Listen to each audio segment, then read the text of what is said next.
With a sale or transfer of a property, there are 6 certificates that are necessary. So the first one is a COC for electric compliance. Then we have one for the compliance of electric fencing, another one for plumbing installations, beetle certificates, solar installations, and gas installations.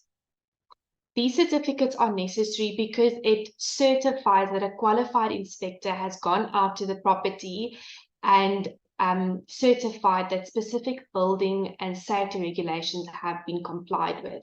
So these COCs focus on the physical condition and the safety of the property, ensuring that all the necessary standards and codes are met.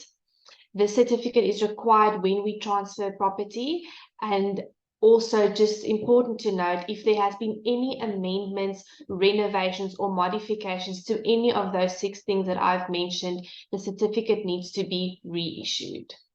So these certificates should be issued in terms of what the deed of sale says, and standard practice says that the seller of the property has to, on his or her own cost, get someone out to inspect all of those necessary aspects and get the certificates issued.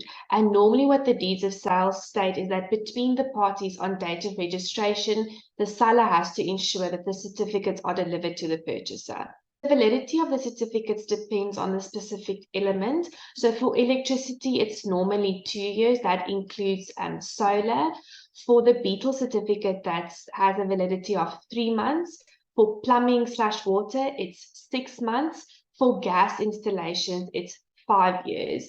And just as I mentioned earlier, just a very important thing to note is the moment that there are amendments or modifications, your certificate needs to be reissued. Not all of these certificates are always necessary. So, for example, in certain provinces, a beetle certificate is not required. And of course, if you don't have gas installations or electric fencing or solar installations, you don't need to go and get those certificates.